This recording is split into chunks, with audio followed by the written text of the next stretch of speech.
Welcome, boys and girls, to Strange Stories, an evening of weird tales and otherworldly fables. This is Pony Me Bro, inviting you to join me on the other side of that ethereal chasm, that yawning gulf betwixt the mind and the heart, reason and insanity, a single destination reached by many paths, fear, horror, and mind-numbing terror. It's been 2 whole months since our last episode, and it just so happens to have been the first time we left off on something of a cliffhanger. I had asked listeners to recommend short stories for the show, and One Anon recommended tonight's story, The Next in Line, by Ray Bradbury. I normally like to cover around 3 stories an episode, maybe 2 longer ones, maybe 4 shorter ones, give or take. By that math, this one is about 6 times longer than I would have liked, so here we are. We also have about 3 times more subscribers now than was the case back in November, thanks to the John Memorial Cup and friendship tests over the last few weeks. So if any new listeners are joining us tonight, welcome, and I'm sorry that your first episode is a part 2. To make matters worse, if you can't already tell, I'm completely exhausted after a week of travel, but the story has been hanging over my head, and it's about time we finished it. When last we sat down together, we met Joseph and Marie, a couple on holiday in Mexico. They found themselves in a small, unassuming town that nevertheless made Marie anxious. During their stay, they paid a local to give them a tour of the town's catacombs, and in particular one chamber where the corpses of deceased townsfolk are kept when their surviving families fail to pay the lease on their graves. Ooh. Shortly after this tour, Joseph and Marie decide to leave town, but discover that their car has broken down. Marie pleads with Joe to micromanage the repairman while she busies herself with magazines. And so we return to The Next in Line.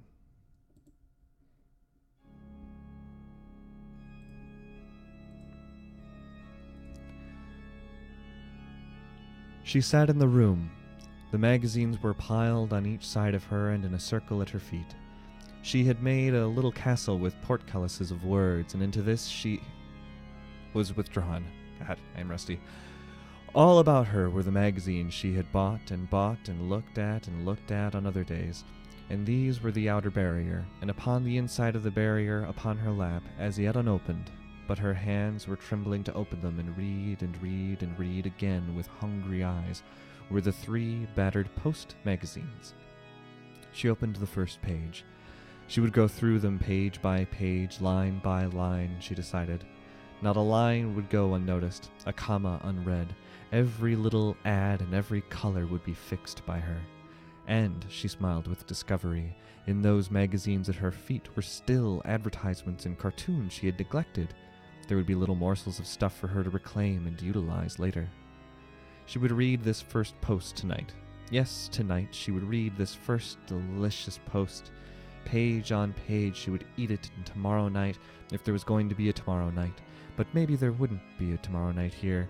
Maybe the motor would start, and there'd be odors of exhaust and round hum of rubber tire on road and wind riding in the window and penanting her hair. But suppose, just suppose there would be a tomorrow night here, in this room. Well, then, there would be 2 more Posts. One for tomorrow night, and the next for the next night. How neatly she said it to herself with her mind's tongue. She turned the first page. She turned the second page. Her eyes moved over it, and her fingers unknown to her slipped under the next page and flickered it in preparation for turning, and the watch ticked on her wrist, and time passed, and she sat turning pages, hungrily seeing the framed people in the pictures, people who lived in another land, in another world, where neons bravely held off the night with crimson bars, and the smells were home smells, and the people talked good fine words, and here she was turning the pages, and all the lines went across and down, and the pages flew under her hands, making a fan. She threw down the first Post, seized on and rhymed through the second in half an hour, threw that down, took up the third, threw that down a good 15 minutes later, and found herself breathing stiffly and swiftly in her body and out of her mouth. She put her hand up to the back of her neck. Somewhere, a soft breeze was blowing. The hairs along the back of her neck slowly stood upright. She touched them with one pale hand as one touches the nape of a dandelion. Outside in the plaza, the streetlights rocked like crazy flashlights on a wind. Papers ran through the gutters in sheep flocks. Shadows penciled and slashed under the bucketing lamps, now this way, now that. Here a shadow one instant, there a shadow next. Now no shadows, all cold light. Now no light, all cold blue black shadow. The lamps creaked on their high metal hasps. In the room her hands began to tremble. She saw them tremble. Her body began to tremble. Under the bright, bright print of the brightest, loudest skirt she could find to put on, especially for tonight, in which she had whirled and cavorted feverishly before the coffin-sized mirror. Beneath the rayon skirt the body was all wire and tendon and excitation. Her teeth chattered and fused and chattered, her lipstick smeared, one lip crushing another. Joseph knocked on the door. They got ready for bed. He had returned with the news that something had been done to the car, and it would take time. He'd go watch them tomorrow. "But don't knock on the door," she said, standing before the mirror as she undressed. "Leave it unlocked, then," he said. "I want it locked, but don't rap. Call." "What's wrong with rapping?" he said. "It sounds funny," she said. "What do you mean, funny?" She wouldn't say. She was looking at herself in the mirror, and she was naked, with her hands at her sides. And there were her breasts and her hips and her entire body, and it moved. It felt the floor under it, and the walls and air around it, and the breasts could know hands if hands were put there, and the stomach would make no hollow echo if touched. "For God's sake," he said, "don't stand there admiring yourself." He was in bed. "What are you doing?" he said. "What are you putting your hands up that way for, over your face?" He put the lights out. She could not speak to him, for she knew no words that he knew, and he said nothing to her that she understood. And she walked to her bed and slipped into it, and he lay with his back to her in his bed. And he was like one of those brown-baked people of this faraway town upon the moon, and the real earth was off somewhere where it would take a star flight to reach it. If only he could speak with her, and she to him tonight, how good the night might be. And how easy to breathe, and how lax the vessels of blood in her ankles and in her wrists and the underarms. But there was no speaking, and the night was 10,000 tickings and 10,000 twistings of the blankets, and the pillow was like a tiny white warm stove under cheek, and the blackness of the room was a mosquito netting draped all about so that a turn entangled her in it. If only there was one word between them. But there was no word, and the veins did not rest easy in the wrists, and the heart was a bellows forever blowing upon a little coal of fear, forever illumining and making it into a cherry light, again, pulse and again, an ingrown light which her inner eye stared upon with unwonting fascination. The lungs did not rest, but were exercised as if she were a drowned person, and she herself performing artificial respiration to keep the last life going. And all of these things were lubricated by the sweat of her glowing body, and she was glued fast between the heavy blankets like something pressed, smashed, redolently moist between the white pages of a heavy book. And she lay this way the long hours of midnight came when again she was a child. She lay, now and again thumping her heart in tambourine hysteria, then quieting the slow, sad thoughts of bronze childhood when everything was sun on green trees and sun on water and sun on blonde child hair. Faces flowed by on merry-go-rounds of memory, a face rushing to meet her, facing her, and away to the right, another whirling in from the left, a quick fragment of lost conversation, and out to the right, around and round.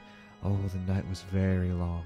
She consoled herself by thinking of the car starting tomorrow, the throttling sound and the power sound and the road moving under, and she smiled in the dark with pleasure. But then, suppose the car did not start. She crumpled in the dark like a burning, withering paper, all the folds and corners of her clenched in and about her, and tick, tick, tick went the wrist watch, tick, tick, tick, and another tick to wither on. Morning. She looked at her husband lying straight and easy on his bed. She let her hand laze down at the cool space between the beds. All night her hand had hung in that cold, empty interval between. Once she had put her hand out toward him, stretching, but the space was just a little too long. She couldn't reach him. She had snapped her hand back, hoping he hadn't heard the movement of her silent reaching. There he lay now, his eyes gently closed, the lashes softly interlocked like clasped fingers, breathing so quietly you could scarce see his ribs move. As usual, by this time of morning he had worked out of his pajamas. His naked chest was revealed from the waist up. The rest of him lay under cover. His head lay on the pillow in thoughtful profile. There was a beard stubble on his chin. The morning light showed the white of her eyes. They were the only things in the room in motion, in slow starts and stops, tracing the anatomy of the man across from her. Each little hair was perfect on the chin and cheeks. A tiny hole of sunlight from the window shade lay on his chin and picked out, like the spikes of a music box cylinder, each little hair on his face. His wrists on either side of him had little curly black hairs, each perfect, each separate and shiny and glittering. The hair on his head was intact, strand by dark strand, down to the roots. The ears were beautifully carved. The teeth were intact behind the lips. "Joseph!" she screamed. "Joseph!" She screamed again, flailing up in terror. Bong, bong, bong went the bell thunder across the street from the great tiled cathedral. Pigeons rose in a papery white whirl, like so many magazines fluttered past the window. The pigeons circled the plaza, spiraling up. Bong went the bells. Honk went a taxi horn. Far away, down an alley, a music box played Cielito Lindo. All these faded into the dripping of the faucet in the bath sink. Joseph opened his eyes. His wife sat on her bed, staring at him. "I thought," he said. He blinked. "No." He shut his eyes and shook his head. "Just the bells." A sigh. "What time is it?" "I don't know." "Yes, I do. 8 o'clock. "Good God," he murmured, turning over. "We can sleep 3 more hours." "You've got to get up," she cried. "Nobody's up. They won't be to work at the garage until 10. You know that. You can't rush these people. Keep quiet now." "But you've got to get up," she said. He half turned. Sunlight prickled black hairs into bronze on his upper lip. Why in Christ's name do I have to get up?" "You need a shave," she almost screamed. He moaned. "So I have to get up and lather myself at 8 in the morning because I need a shave." "Well, you do need one." "I'm not shaving again till we reach Texas." "You can't go around looking like a tramp." "I can and will. I've shaved every morning for 30 goddamn mornings and put on a tie and had a crease in my pants. From now on, no pants, no ties, no shaving, no nothing." He yanked the covers over his ears so violently that he pulled the blankets off one of his naked legs. The leg hung upon the rim of the bed, warm, white in the sunlight, each little black hair perfect. Her eyes widened, focused, stared upon it. She put her hand over her mouth, tight. He went in and out of the hotel all day. He did not shave. He walked along the plaza tiles below. He walked so slowly she wanted to throw a lightning bolt out of the window and hit him. He paused and talked to the hotel manager below under a drum-cut tree, shifting his shoes on the pale blue plaza tiles. He looked at birds on trees and saw how the State Theater statues were dressed in fresh morning gilt and stood on the corner, watching the traffic carefully. There was no traffic. He was standing there on purpose, taking his time, not looking back at her. Why didn't he run, lope down the alley, down the hill to the garage, pound on the doors, threaten the mechanics, lift them by their pants, shove them into the car motor? He stood instead, watching the ridiculous traffic pass. A hobbled swine, a man on a bike, a 1927 Ford, and 3 half-nude children. "Go, go, go," she screamed silently and almost smashed the window. He sauntered across the street. He went around the corner. All the way down to the garage, he'd stop at windows, read signs, look at pictures, handle pottery. Maybe he'd stop in for a beer. God, yes, a beer. She walked in the plaza, took the sun, hunted for more magazines. She cleaned her fingernails, burnished them, took a bath, walked again in the plaza, ate very little, and returned to the room to feed upon her magazines. She did not lie down. She was afraid to. Each time she did, she fell into a half-dream, half-drowse in which all her childhood was revealed in a helpless melancholy. Old friends, children she hadn't seen or thought of in 20 years filled her mind. And she thought of things she wanted to do and had never done. She had meant to call Leela Holridge for the past 8 years since college, but somehow she never had. What friends they had been. Dear Leela. She thought when lying down of all the books, the fine new and old books she had meant to buy and might never buy now and read. How she loved books and the smell of books. She thought of 1,000 old, sad things. She wanted to own the Oz books all her life, yet had never bought them. Why not? While yet there was life. The first thing she'd do would be to buy them when she got back to New York, and she'd call Leela immediately, and she'd see Bert and Jimmy and Helen and Louise, and go back to Illinois and walk around her childhood place and see the things to be seen there. If she got back to the States, if her heart beat painfully in her, paused, held on to itself and beat again. If she ever got back. She lay listening to her heart critically. Thud and a thud and a thud, pause. Thud and a thud and a thud, pause. What if it should stop while she was listening? There! Silence inside her. Joseph! She leaped up. She grabbed at her breasts as if to squeeze, to pump, to start the silent heart again. It opened in her, closed, rattled, and beat nervously, 20 rapid, shot-like times. She sank onto the bed. What if it should stop again and not start? What would she think? What would there be to do? She'd die of fright, that's what. A joke. It was very humorous. Die of fright if you heard your heart stop. She would have to listen to it, keep it beating. She wanted to go home and see Leela and buy the books and dance again and walk in Central Park and listen. Thud and a thud and a thud. Pause. Joseph knocked on the door. Joseph knocked on the door and the car was not repaired, and there would be another night. And Joseph did not shave, and each little hair was perfect on his chin, and the magazine shops were closed, and there were no more magazines. And they ate supper, a little bit anyway for her, and he went out in the evening to walk in the town. She sat once more in the chair, and slow erections of hair rose as if a magnet were passed over her neck. She was very weak and could not move from the chair, and she had no body. She was only a heartbeat, a huge pulsation of warmth and ache between 4 walls of the room. Her eyes were hot and pregnant, swollen with child of terror behind the belly tautened lids. Deeply inside herself, she felt the first little cogs slip. Another night, another night, another night, she thought, and this will be longer than the last. The first little cog slipped, the pendulum missed a stroke, followed by the second and third interrelated cogs. The cogs interlocked, a small with a little larger one, the little larger one with a bit larger one, the bit larger one with a large one, the large one with a huge one, the huge one with an immense one, the immense one with a titanic one. A red ganglion, no bigger than a scarlet thread, snapped and quivered. Nerve, no greater than a red linen fiber, twisted. Deep in her one little mech was gone, and the entire machine, unbalanced, was about to steadily shake itself to bits. She didn't fight it. She let it quake and terrorize her and knock the sweat off her brow and jolt down her spine and flood her mouth with horrible wine. She felt as if a broken gyro tilted now this way, now that, and blundered and trembled and whined in her. The color fell from her face like light leaving a clicked-off bulb, the crystal cheeks of the bulb vessel showing veins and filaments all colorless. Joseph was in the room.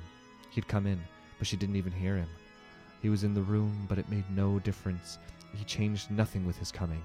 He was getting ready for bed and said nothing as he moved about, and she said nothing but fell into the bed while he moved around in a smoke-filled space beyond her, and once he spoke, but she didn't hear him. She timed it. Every 5 minutes, she looked at her watch, and the watch shook and time shook, and the 5 fingers were 15 moving, reassembling into 5. The shaking never stopped. She called for water. She turned and turned upon the bed. The wind blew outside, cocking the lights and spilling bursts of illumination that hit buildings glancing sidelong blows, causing windows to glitter like opened eyes and shut swiftly as the light tilted in yet another direction. Downstairs, all was quiet after the dinner. No sounds came up into their silent room. He handed her a water glass. "I'm cold, Joseph," she said, lying deep in folds of cover. "You're all right," he said. "No, I'm not. I'm not well. I'm afraid." "There's nothing to be afraid of. I want to get on the train for the United States. There's a train in Lyon, but none here," he said, lighting a new cigarette. "Let's drive there. In these taxis with these drivers and leave our car here?" "Yes, I want to go." "You'll be all right in the morning." "I know I won't be. I'm not well." He said, "It would cost hundreds of dollars to have the car shipped home." "I don't care. I have $200 in the bank home. I'll pay for it, but please let's go home." "When the sun shines tomorrow, you'll feel better. It's just that the sun's gone now." "Yes, the sun's gone and the wind's blowing," she whispered, closing her eyes, turning her head, listening. "Oh, what a lonely wind. Mexico's a strange land. All the jungles and deserts and lonely stretches, and here and there a little town like this, with a few lights burning you could put out with the snap of your fingers." "It's a pretty big country," he said. "Don't these people ever get lonely?" "They're used to it this way." "Don't they get afraid then?" "They have a religion for that." "I wish I had a religion." "The minute you get a religion, you stop thinking," he said. "Believe in one thing too much and you have no room for new ideas." "Tonight," she said faintly, "I'd like nothing more than to have no more room for new ideas.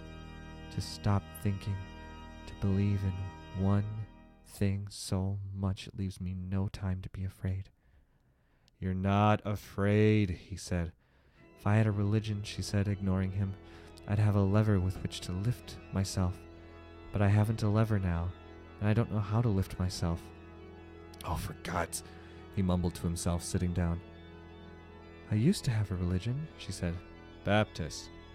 "No, that was when I was 12. I got over that. I mean, later."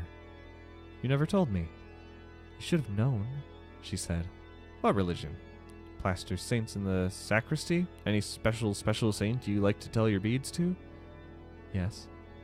"And did he answer your prayers?" "For a little while. Lately, no, never. Never anymore. Not for years now. But I keep praying." "Which saint is this?" "Saint Joseph." "Saint Joseph." He got up and poured himself a glass of water from the glass pitcher, and it was a lonely trickling sound in the room. "My name." "Coincidence," she said. They looked at one another for a few moments. He looked away. "Plaster saints," he said, drinking the water down. After a while, she said, "Joseph?" He said, "Yes." And she said, "Come hold my hand, will you?" "Women," he sighed. He came and held her hand. After a minute, she drew her hand away, hid it under the blanket, leaving his hand empty behind. With her eyes closed, she trembled the words. "Never mind. It's not as nice as I can imagine it. It's really nice the way I can make you hold my hand in my mind." "Gods," he said, and went into the bathroom. She turned off the light. Only the small crack of light under the bathroom door showed. She listened to her heart. It beat 150 times a minute, steadily, and the little whining tremor was still in her marrow, as if each bone of her body had a blue bottle fly imprisoned in it, hovering, buzzing, shaking, quivering deep, deep, deep. Her eyes reversed into herself to watch the secret heart of herself pounding itself to pieces against the side of her chest. Water ran in the bathroom. She heard him washing his teeth. "Joseph!" "Yes," he said behind the shut door. "Come here." "What do you want?" "I want you to promise Rose something. Please, oh please." "What is it?" "Open the door first." "What is it?" he demanded behind the closed door. "Promise me," she said, and stopped. "Promise you what?" he asked after a long pause. "Promise me," she said, and couldn't go on. She lay there. He said nothing. She heard the watch and her heart pounding together. A lantern creaked on the hotel exterior. Promise me if anything happens, she heard herself say, muffled and paralyzed, as if she were on one of the surrounding hills talking at him from the distance. If anything happens to me, you won't let me be buried here in the graveyard over those terrible catacombs. Don't be foolish, he said behind the door. Promise me, she said, eyes wide in the dark. Of all the foolish things to talk about. Promise, please promise. You'll be all right in the morning, he said. Promise so I can sleep. I can sleep if only you'll say you wouldn't let me be put there. I don't want to be put there. Honestly, he said, out of patience. Please, she said. Why should I promise anything so ridiculous? He said. You'll be fine tomorrow. And besides, if you died, you'd look very pretty in the catacombs standing between Mr. Grimace and Mr. Gape with a sprig of morning glory in your hair. And he laughed sincerely. Silence. She lay there in the dark. Don't you think you look pretty there? He asked laughingly behind the door. She said nothing in the dark room. Don't you? He said. Somebody walked down below in the plaza, faintly, fading away. Huh? He asked her, brushing his teeth. She lay there, staring up at the ceiling, her breast rising and falling faster, faster, faster, the air going in and out her nostrils, a little trickle of blood coming from her clenched lips. Her eyes were very wide, her hands blindly constricted the bedclothes. He said again behind the door. She said nothing. Sure, he talked to himself. Pretty as hell, he murmured, under the flow of tap water. He rinsed his mouth. Sure, he said. Nothing from her in the bed. Women are funny, he said to himself in the mirror. She lay in the bed. Sure, he said. He gargled with some antiseptic, spat it down the drain. You'll be all right in the morning, he said. Not a word from her. We'll get the car fixed. She didn't say anything. Be morning before you know it. He was screwing caps on things now, putting freshener on his face. And the car fixed tomorrow, maybe at the very latest the next day. You won't mind another night here, will you? She didn't answer. Will you? He asked. No reply. The light blinked out under the bathroom door. Marie? He opened the door. Asleep? She lay with eyes wide, breasts moving up and down. Asleep, he said. Well, good night, lady. He climbed into his bed. Tired, he said. No reply. Tired, he said. The wind tossed the lights outside. The room was oblong and black, and he was in his bed, dozing already. She lay, eyes wide, the watch ticking on her wrist, breasts moving up and down. It was a fine day coming through the Tropic of Cancer. The automobile pushed along the turning road, leaving the jungle country behind, heading for the United States, roaring between the green hills, taking every turn, leaving behind a faint, vanishing trail of exhaust smoke.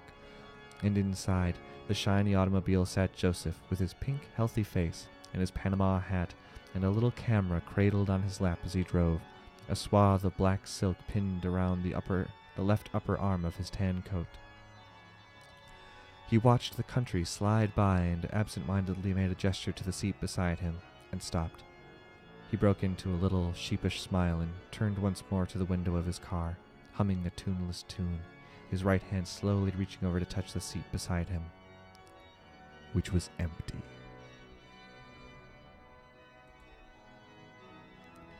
That was Ray Bradbury's The Next in Line.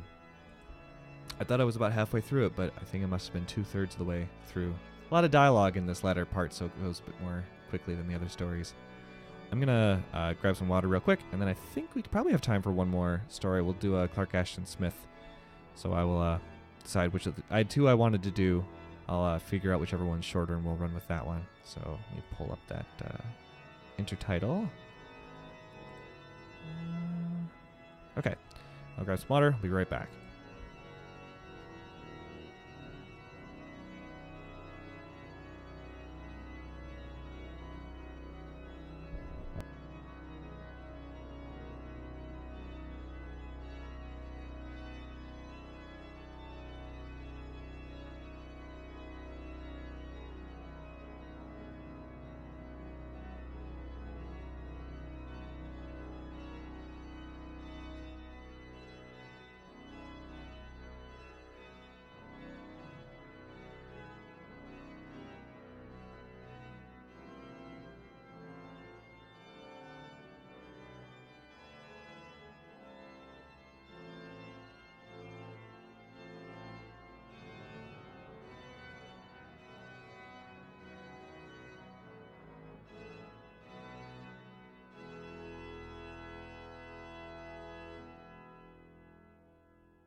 Now it's on. Okay.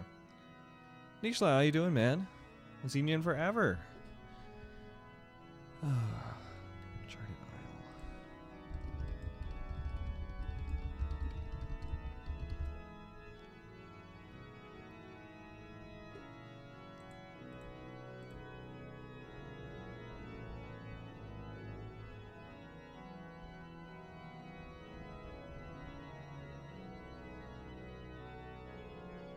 Okay, let's look at what's the other one I wanted to do. Okay. Tale of Satampra Zaros.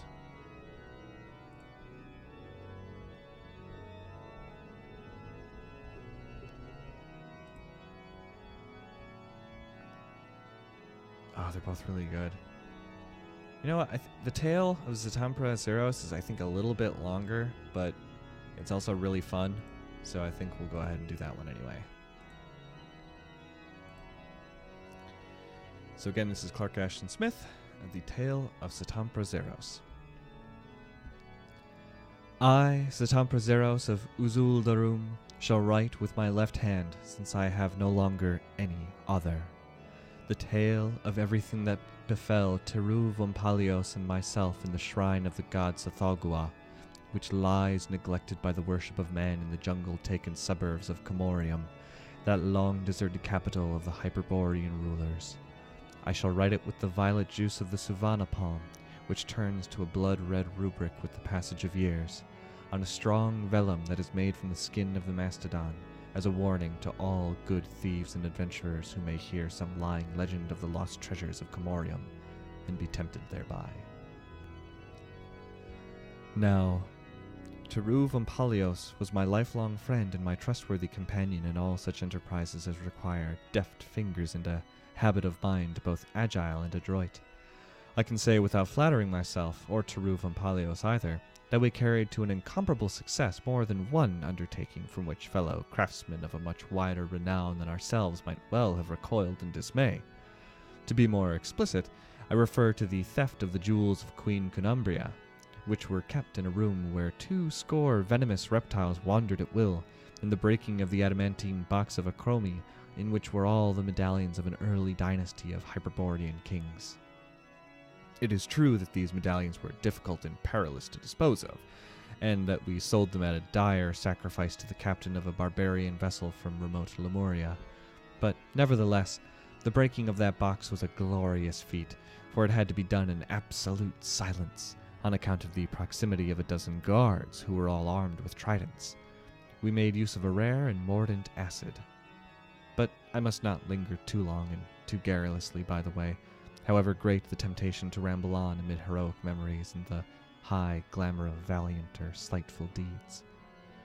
In our occupation, as in all others, the vicissitudes of fortune are oftentimes to be reckoned with, and the goddess Chance is not always prodigal of her favors.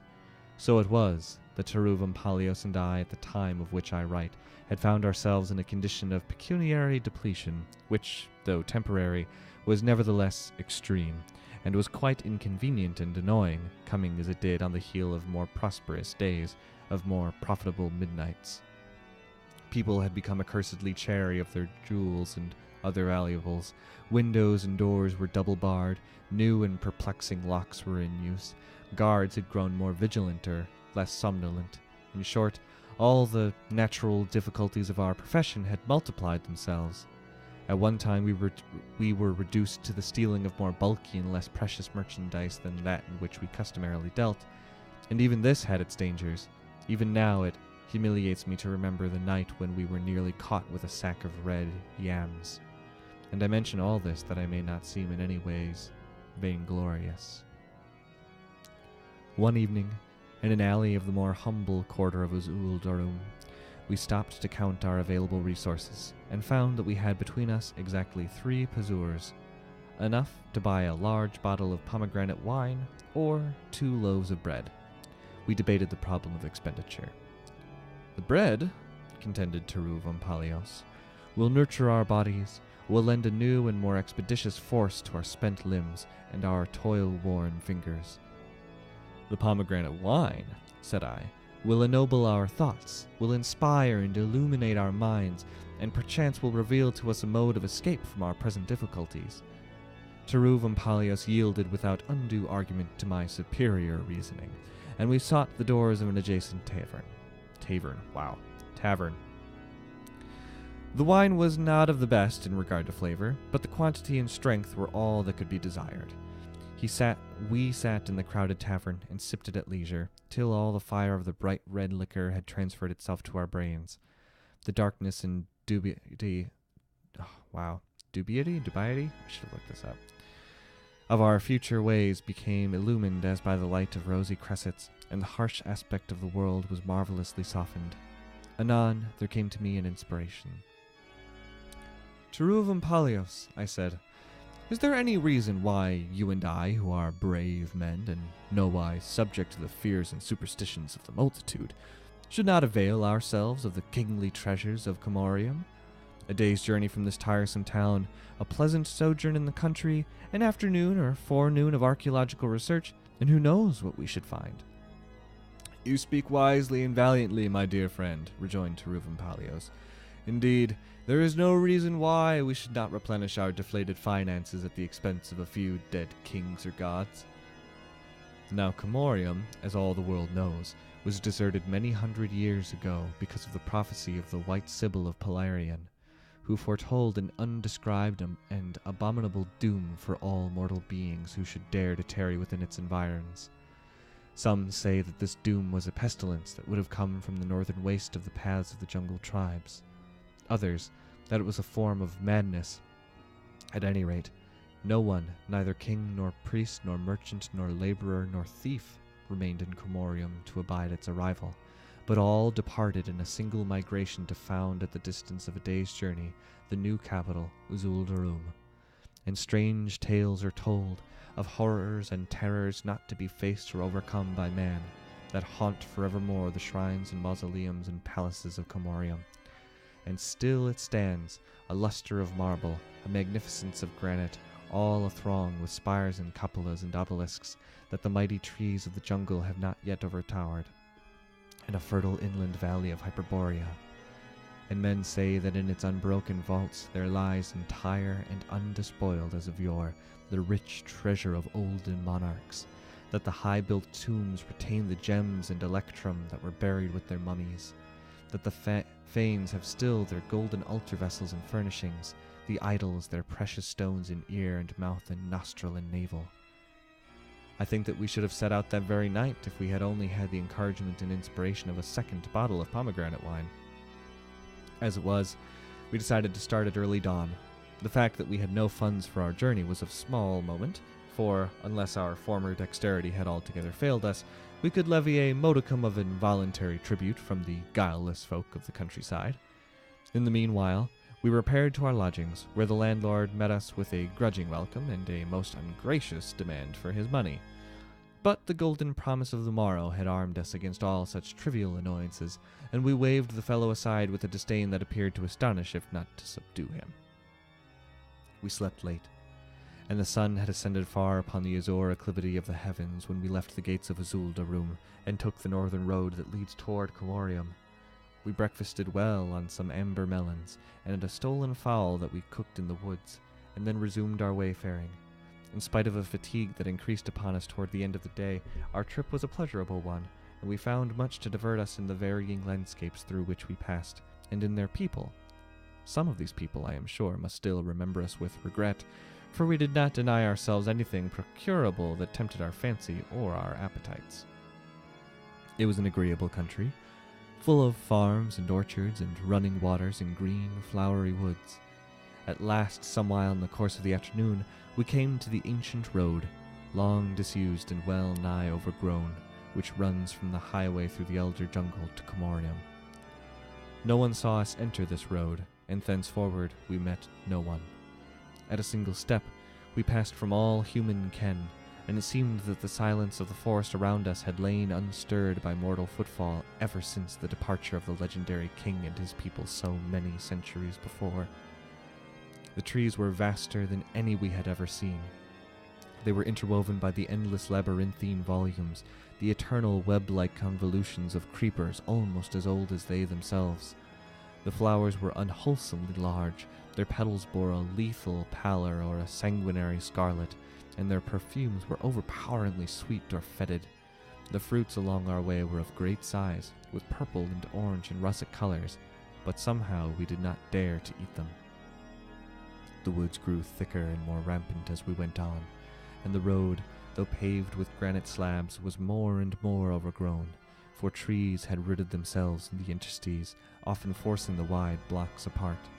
Though the sun had not yet neared the horizon, the shades that were cast upon us from gigantic boles and branches became ever denser, and we moved in a dark green twilight fraught with oppressive odors of lush growth and of vegetable corruption.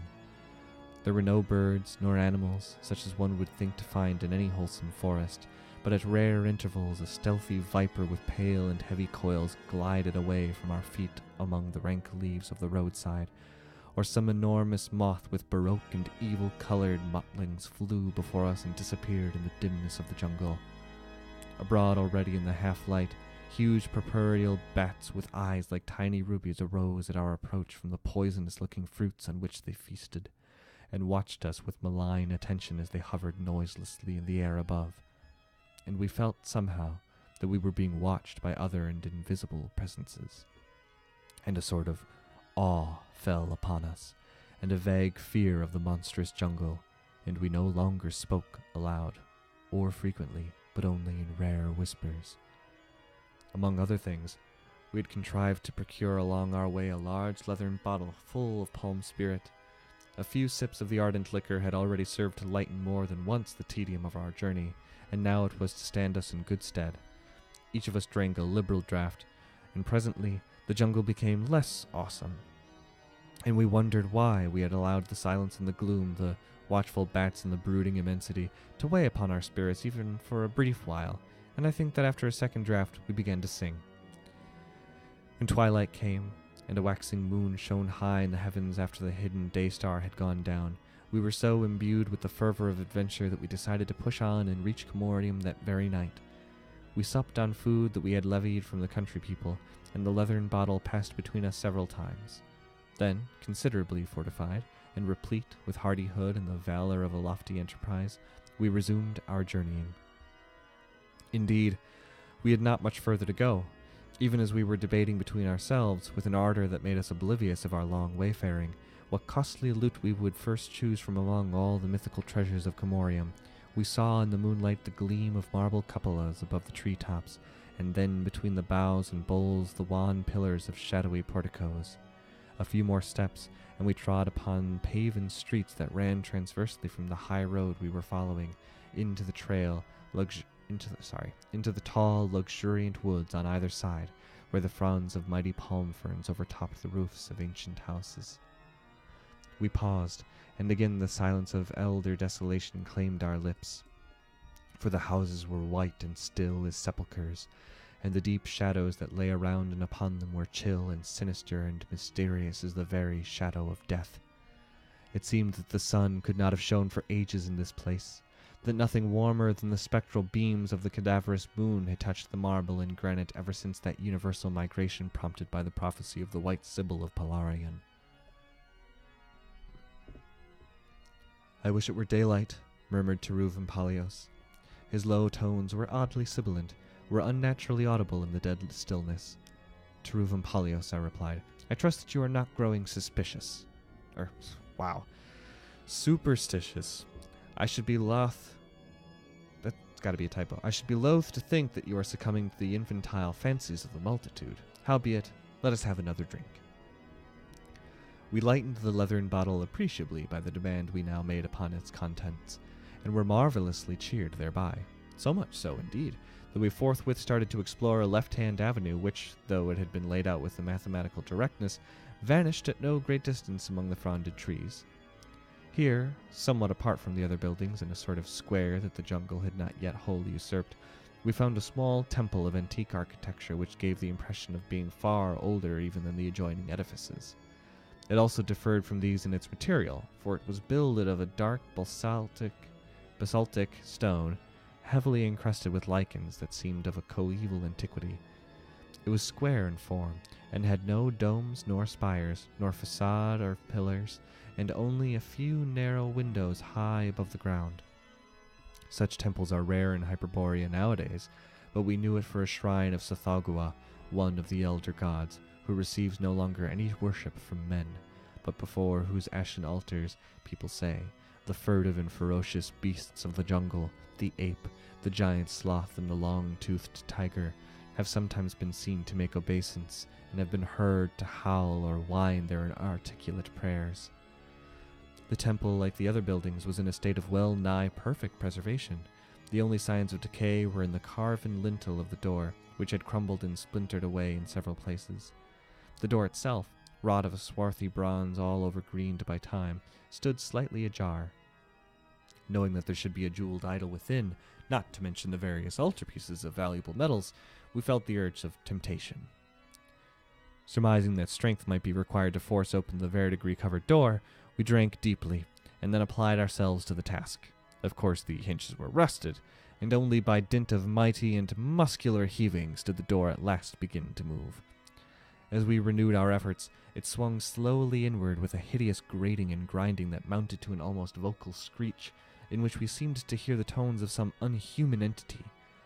The black interior of the temple yawned before us, and from it there surged an odor of long-imprisoned mustiness, combined with a queer and unfamiliar fetidity. To this, however, we gave little heed in the natural excitement of the moment. With my usual foresight, I had provided myself with a piece of resinous wood earlier in the day, thinking that it might serve as a torch in case of any nocturnal explorations of Comoria. I lit this torch, and we entered the shrine. The place was paven with immense quinquangular flags of the same material from which its walls were built. It was quite bare, except for the image of the god enthroned at the farther end, the two-tiered altar of obscenely figured metal before the image, and a large and curious-looking basin of bronze supported on 3 legs, which occupied the middle of the floor. Giving this basin hardly a glance, we ran forward.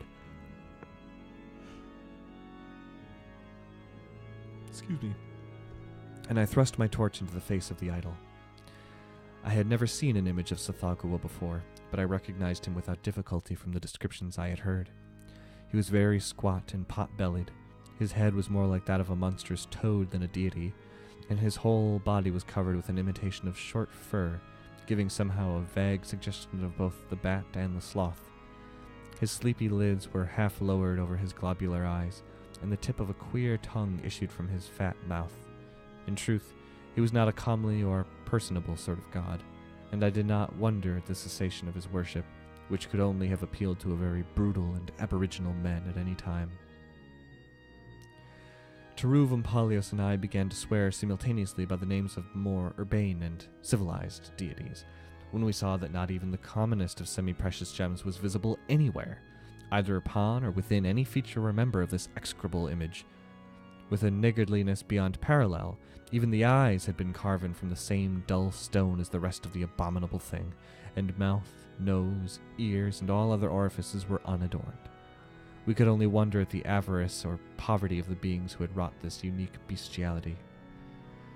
Now that our minds were no longer enthralled by the hope of immediate riches, we became more keenly aware of our surroundings in general, and in particular we noticed the unfamiliar fetor I have spoken of previously, which had now increased uncomfortably in strength. We found that it came from the bronze basin, which we proceeded to examine, though without any idea that the examination would be profitable or even pleasant. The basin, I have said, was very large indeed. It was no less than 6 feet in diameter by 3 in depth, and its brim was the height of a tall man's shoulder from the floor. The 3 legs that bore it were curved and massive and terminated in feline paws displaying their talons. When we approached and peered over the brim, we saw that the bowl was filled with a sort of viscous and semi-liquescent lit substance, quite opaque and a sooty color. It was from this that the odor came, an odor which, though unsurpassably foul, was nevertheless not an odor of putrefaction, but resembled rather the smell of some vile and unclean creature of the marshes. The odor was almost beyond endurance, and we were about to turn away when we perceived a slight ebullition of the surface. as if the sooty liquid were being agitated from within by some submerged animal or other entity. This ebullition increased rapidly. The center swelled as if with the action of some powerful yeast, and we watched in utter horror while an uncouth, amorphous head with dull and bulging eyes arose gradually on an ever-lengthening neck and stared us in the face with primordial malignity. Then 2 arms, if one could call them arms, likewise arose inch by inch, and we saw that the thing was not, as we had thought, a creature immersed in the liquid, but that the liquid itself had put forth this hideous neck and head, and was now forming these damnable arms that groped toward us with tentacle-like appendages in lieu of claws or hands.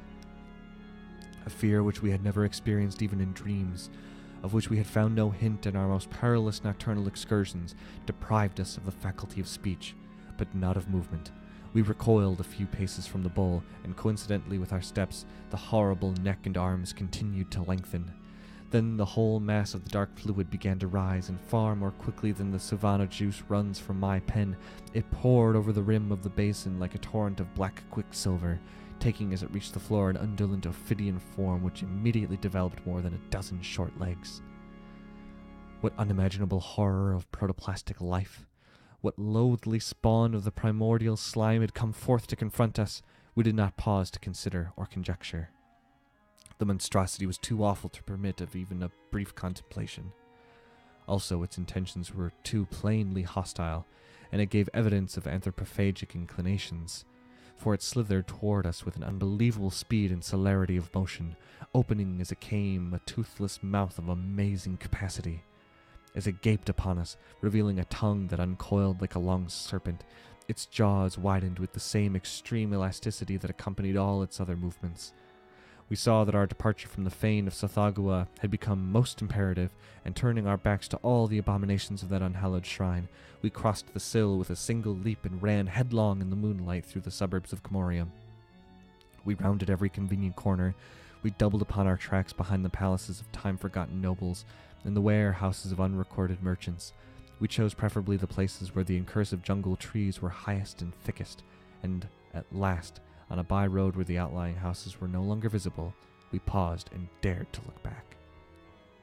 Our lungs were intolerably strained, were ready to burst with their heroic effort, and the various fatigues of the day had told upon us all too grievously.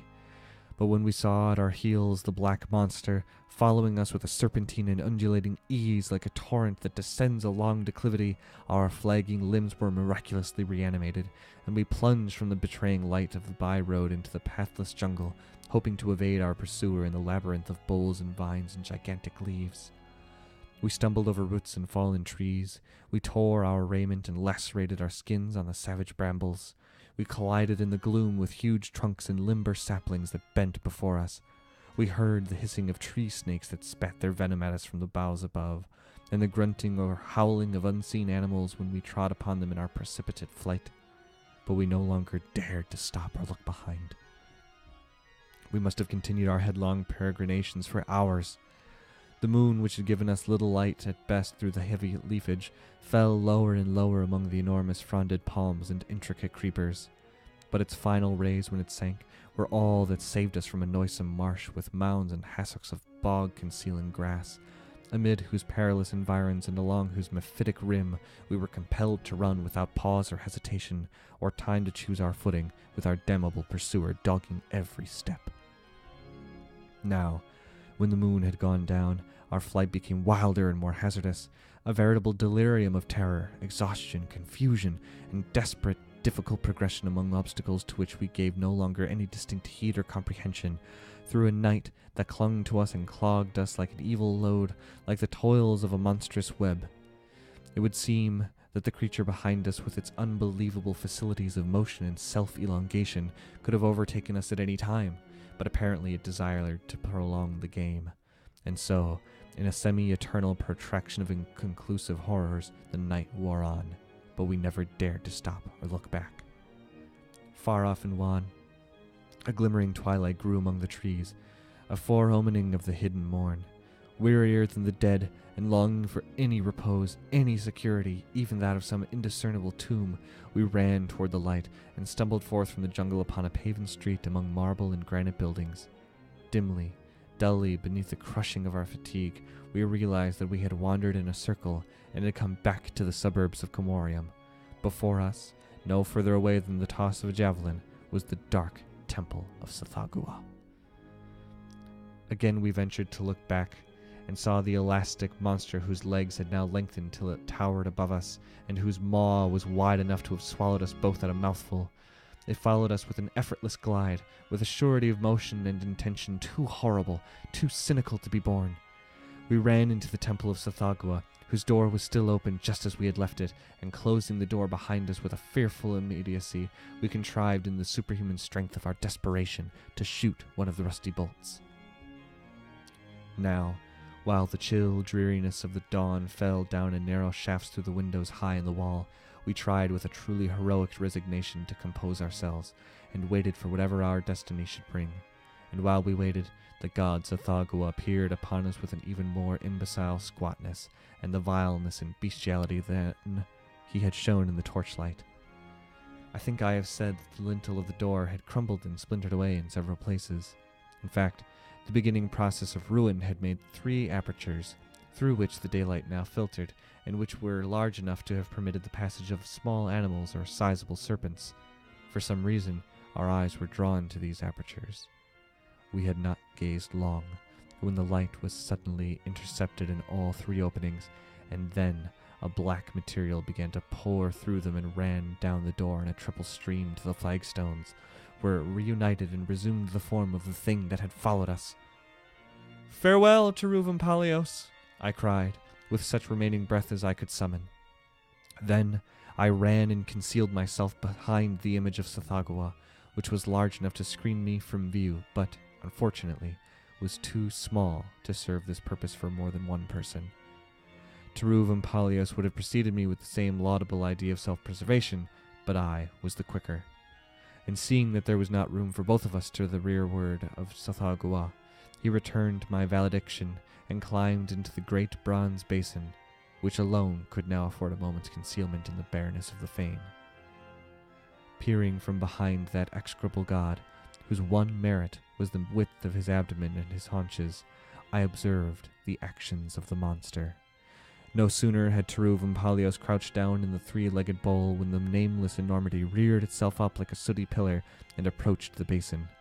The head had now changed in form and position, till it was no more than a vague imprint of features on the middle of a body without arms, legs, or neck. The thing loomed above the brim for an instant, gathering all its bulk in an imminent mass on a sort of tapering tail, and then, like a lapsing wave, it fell into the bowl upon Teruvum Palios. Its whole body seemed to open and form an immense mouth as it sank down from sight. Hardly able to breathe in my horror, I waited, but no sound and no movement came from the basin, not even a groan from Teruvum Palios. Finally, with infinite slowness and trepidation and caution, I ventured to emerge from behind Sathagua, and passing the bowl on tiptoe, I managed to reach the door. Now, in order to win my freedom, it would be necessary to draw back the bolt and open the door, and this I greatly feared to do because of the inevitable noise. I felt that it would be highly injudicious to disturb the entity in the bowl while it was digesting Teruvum Palios, but there seemed to be no other way if I was ever to leave that abominable fane. Even as I shot back the bolt, a single tentacle sprang out with infernal rapidity from the basin, and elongating itself across the whole room, it caught my right wrist in a lethal clutch. It was unlike anything I have ever touched. It was indescribably viscid and slimy and cold. It was loathsomely soft like the foul mire of a bog, and mordantly sharp as an edged metal, with an agonizing suction and constriction that made me scream aloud as the clutch tightened upon my flesh, cutting into me like a vice of knife blades. In my struggles to free myself, I drew the door open and fell forward on the sill.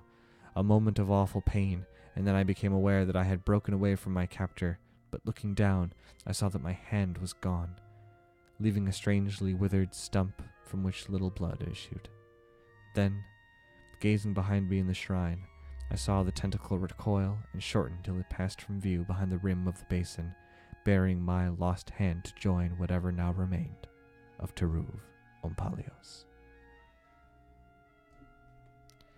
That was Clark Ashton Smith's The Tale of Saddam Brazeros. Thank you, everybody, for joining me and listening to those stories. I tried for a while. I was trying to do these once a week, once every 2 weeks at the latest. But with Winter Cup just around the corner, I imagine it will probably be a while before we do our next episode, since most nights will be filled with testing and all the rest of that stuff. But again, thanks for tuning in. If you are new to the show, I've saved highlights of all the past episodes, so you can check those out. And thanks for tuning in. I'll talk to you all again soon.